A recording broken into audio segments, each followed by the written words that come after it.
Hello, mga gardener, tutang muli. Ating ipagpapatuloy ang ating activity at ngayong umaga, tayo ay magmimix ulit ng ating garden soil. Pero at this time, ang ating gagamitin ay yung decomposed at saka lime. Wala tayong topsoil. Sa umaga ito, hindi po tayo nakakuha. Gawa nung umulan. Maaga pa na umulan dito. 4:30 ng umaga ay umambon na at medyo lumakas ng around 10 minutes. Kaya hindi na po tayo nakakuha ng ating garden soil. Pero at least po, yung ating kinakailangan na elements ng ating garden soil ay nandito naman. Dahil meron pa pong isang bar ng kawayan na lagyan natin ng hanging paso out of empty bottles, plastic bottles ng soft drinks. Dahil ang atin pong iniisip ay ang ating itatanim ay lettuce at pitsay. Dalawang hanay ng pitsay at dalawang hanay din ng lettuce ang ating itatanim. Yan. Dahil masarap na yung pitsay ay halo sa mga sinigang, yung lettuce ay lagyan mo lang ng mayonnaise. Pwede na ulamin ng fresh, kainin ng fresh. At hindi man tayo mangangamba na hindi to maluto dahil kahit hindi maluto ay pwedeng kainin dahil wala naman itong mga residue ng anumang synthetic farm inputs. Natural yung ating gagamitin na kung saan ay maganda ito sa ating kalusugan. Yan. Dito po natin ilalagay muna at pagkatapos ang next na activity natin ay maglalagay tayo ng tie wire sa ating mga paso na andito ngayon. Empty bottles ng mga soft drinks. O kung maging hanging natin at maging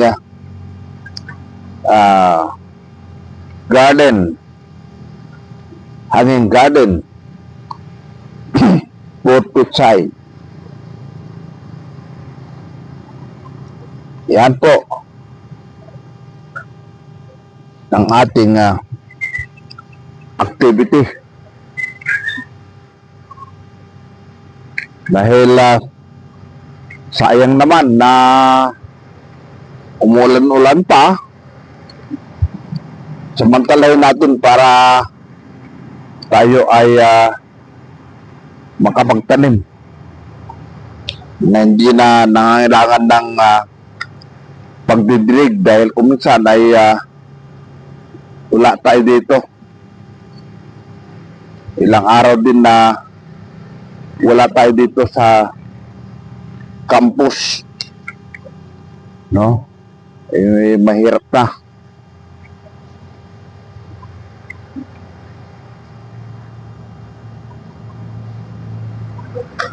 Yun.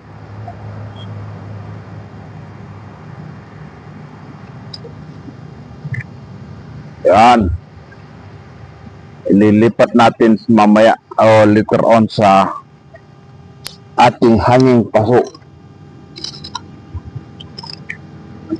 Yan.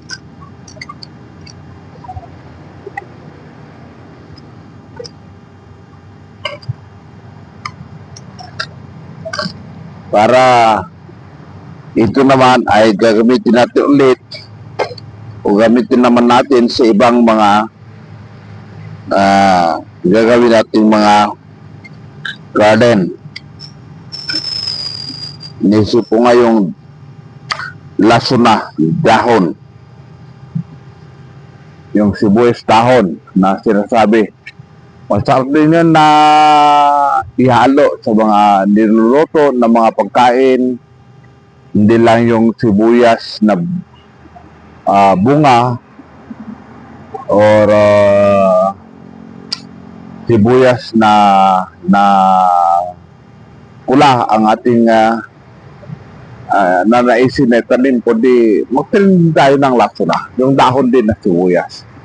Sige po, balikan ko kayo muli mamaya at i-set up ko pa yung aking next na activity.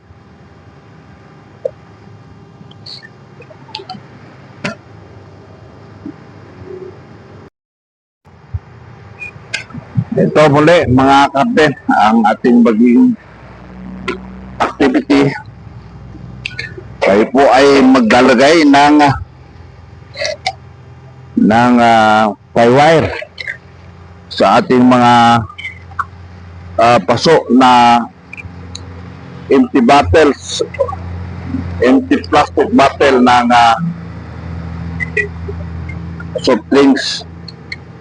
Ito yung ating gagamitin na hanging curtain. Kaya po yung in-encourage ko, kaya bawat isa sa halip na gawin nating basura, sa halip na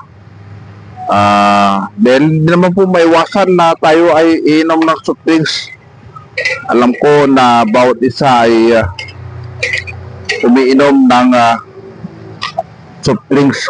Pati nga bata ngayon, hindi mo napapigilan na uminom ng soft drinks.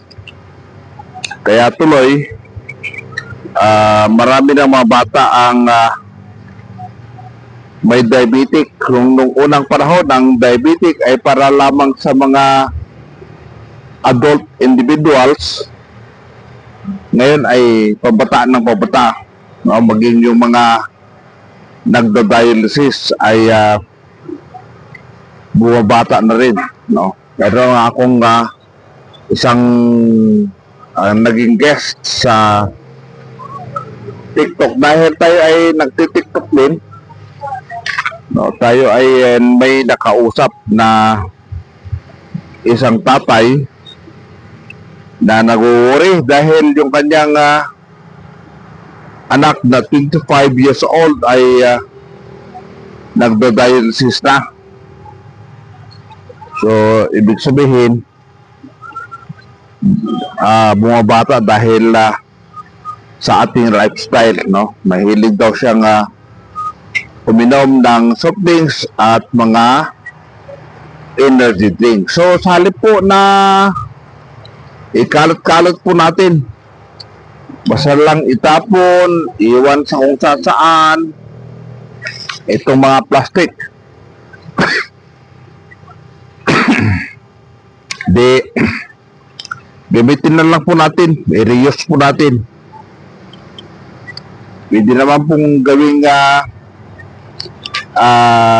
spot sa halip na bumili tayo ng mga baso. Hindi pakinabangan po natin, no? Pwede po natin gawin na pagtaniman. Dahil pwede po yung hangin. Pinapakita ko po ito dahil gusto kong encourage ang lahat na magkaroon ng ganitong paraan ng pagtatanim ng gulay para mayroon po tayong ihanda sa ating hapagkainan. Matyak din natin ang malusog na pangangatawan ng ating pamilya.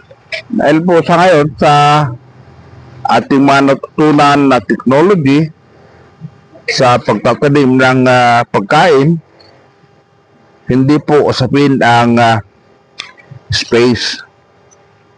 No? Ang ano lang dito ay maging innovative, maging creative, maging masipag, at maging maagap. Dahil nga meron din kasabihan na daig ng maagap ang taong masipag. Dahil ang maagap, agap pa lang, gumigising na yan para magtrabaho. Hindi mas marami siyang nagagawa. No? Kaysa naman yung masipag ka nga, tangali ka naman na bumangon, hindi matingkad na ang sikat ng araw, hindi ka na masyado makapagtrabaho. Ito ba? Ano lang po yun? No? Kaya po, para hindi po tayo nagsasuffer sa mga baha, sa natural calamity, hindi gumawa tayo ng kaparaanan para itong mga basura ay malilinis natin o magagamit natin, mapapakinabangan natin, no? Ito po yung ating gagawin, no? Butasin natin to, magbutas din tayo dyan para hindi ma-stagnant yung tubig, pero wag na po sa ibaba para po yung nutrients ng lupa ay hindi maisama sa agos ng tubig o yung pagtulo ng tubig. Dito lang po sa gilid. Then, susukin natin, lagyan natin ng tie wire para isabit po natin. Yan. Yun ang ating gagawin. Matagal po to na mabulok. So, maraming business na atin itong mapapakinabangan. No, hindi amang puminsan, kundi maraming pieces. Yan. Yun nga isang parent, tinanong niya ako kung kailangan ko pa raw ng maraming empty bottles. So sabi ko, hindi muna kasi kulang pa yung ating ginawang sabitan nung ating empty plastic bottles ng mga soft drinks and mineral waters. Okay po, magandang tanghali po sa lahat, no? At atin pong nilalambing kayo na sana ay mag-subscribe kayo sa aking channel. Dahil yung subscription po ay malaking bagay para ako ay masuportahan sa ating rural mission and ministry. Particularly po sa pagpapalaganap ng pagtatanim ng gulay sa natural na kaparaanan. Karoon din po na paki-like yung ating video, indication na nagustuhan po ninyo yung ating video. At ganoon din, paki-hit yung ating notification bell para kayo po ay updated sa inyo pong sa video na atin pong ina-upload. Ganoon din po na mag-leave kayo ng comment para po hanapan po natin ng kaparaanan na tugunan ang inyong mga concerns. Kung ito po, dapat po yung ating comment ay related sa ating content na natural gardening. So, yan po mga garden. God bless po sa bawat isa at sana sa buong hapon nito ng Martes ay